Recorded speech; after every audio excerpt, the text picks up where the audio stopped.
This is Dylan Biddle. For my sports law and liability final presentation, I will be doing the 1950 to 1951 City College of New York point shaving scandal. For the overview, this was a point shaving scandal. Most of the notable players from the scandal were key players on the CCNY team. The scandal began with the NCAA and NIT champions, City College of New York. This CCNY team defeated Bradley University, who was also involved in the scandal. The scandal had a total of at least 6 schools, including CCNY, that were NYU, LIU, Manhattan College, Bradley University, University of Toledo, and Kentucky. 33 total players were involved, along with organized crime, and this led CCNY to have a lifetime ban from the Madison Square Garden. So this slide is point shaving. What is point shaving? It is engaging in activities designed to affect the win-loss margin of a contest. Point shaving is a type of match fixing that has been seen numerous times in NCAA sports. Point shaving is a match fixing where players would try to change the final score of the game without changing who wins. This would help bettors because they would have inside information, and while doing it, the players would receive pay. This is typically done to the point spread. So a point spread example is the Celtics are minus 10-point favorites versus the Sixers, meaning the Celtics would need to win by 10 plus to win the bet, or the Sixers would need to lose by 10 points or less, or just win the game to win the bet. So these players were getting told a set number spread, and the bookmakers would tell them if they would either lose by that certain amount or win by more. And this would alter the betting, because gamblers would know what to bet on and what not to. Basketball is the most common sport where point shaving is found. CCNY Dixie Classic, which was a tournament that hosted Wake Forest, NC State, UNC, and Duke. Boston College, Tulane have all been called point shaving. And also this would consistently involve some form of organized crime.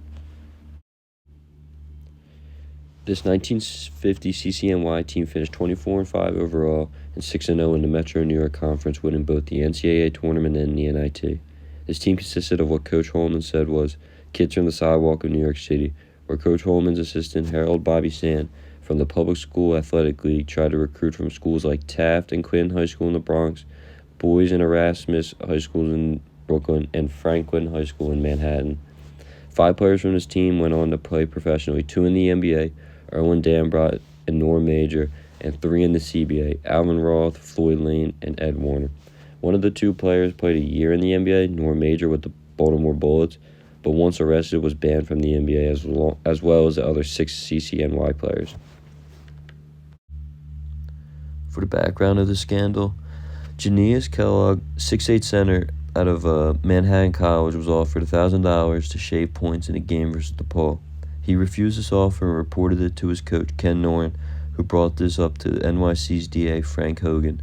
This led Kellogg to needing to wear a wire when he was approached again.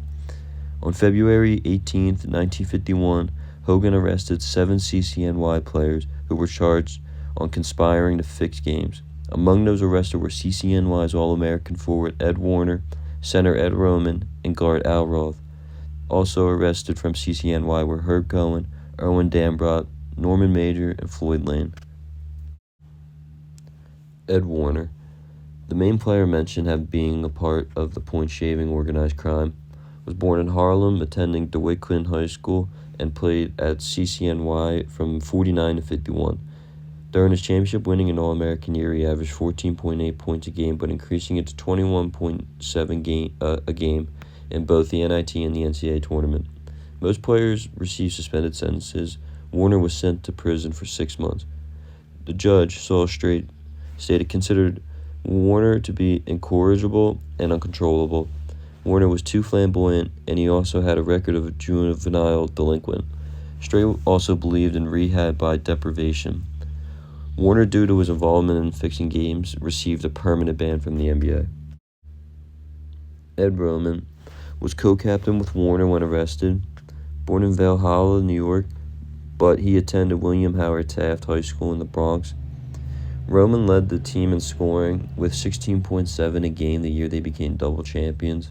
With his involvement in the point-shaving scandal, he, along with Warner, received a 6-month prison sentence, but instead received a suspended sentence. He also received a life ban from the NBA. Al Roth was arrested along with Roman and Warner in the Penn Station in Philadelphia. Born in Rockland, New York, but attended Erasmus High School in Brooklyn. Had issues academically at CCNY, which held him back from being on the team his freshman year, but eventually made the team sophomore year, leading to the scandal his following year. Received a suspended sentence due to him joining the U.S. Army. He was rumored to have affiliation with organized crime, which made him one of the quote-unquote main guys in this scandal. Organized crime has typically been found involved with point shaving that is going on in basketball.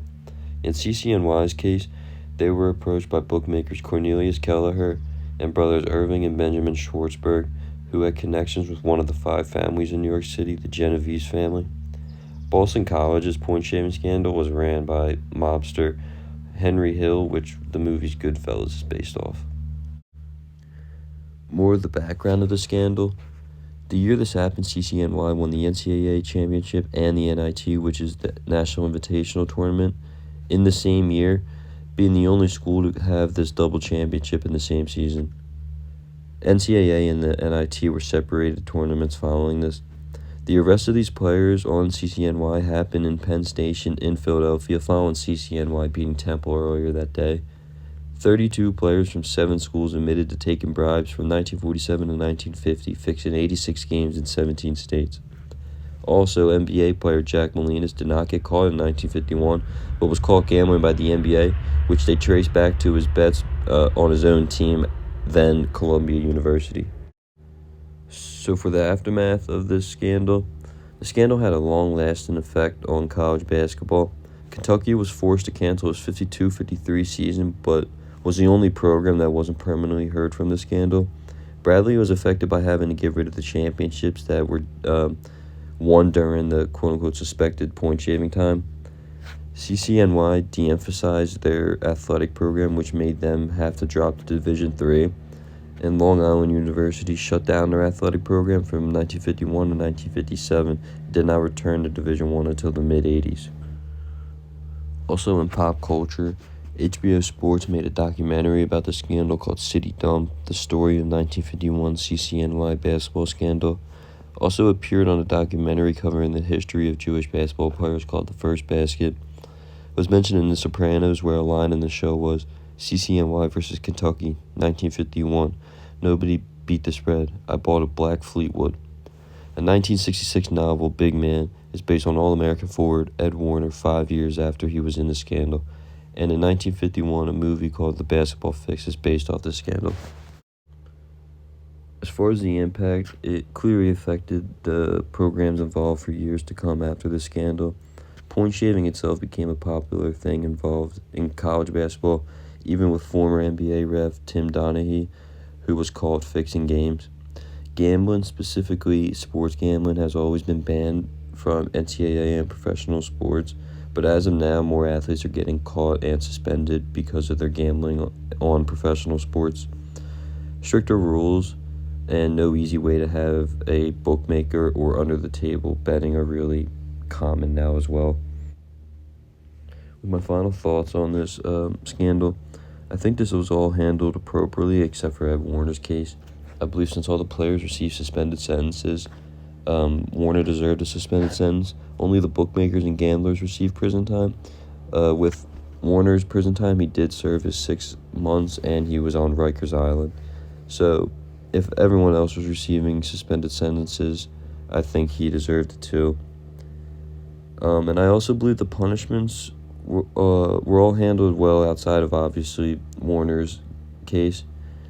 During the times as a college student, especially in the 50s, it was more common to see this thing kind of happen, especially with organized crime involved. Like Al Roth was apparently involved with organized crime, so these students were probably more open to money, and they didn't want to have any issues with the organized crime, so they thought if working with them, it would make a difference. So those are my final thoughts, and that is my entire presentation on the CCNY 1950-51 point shaving scandal. Thank you.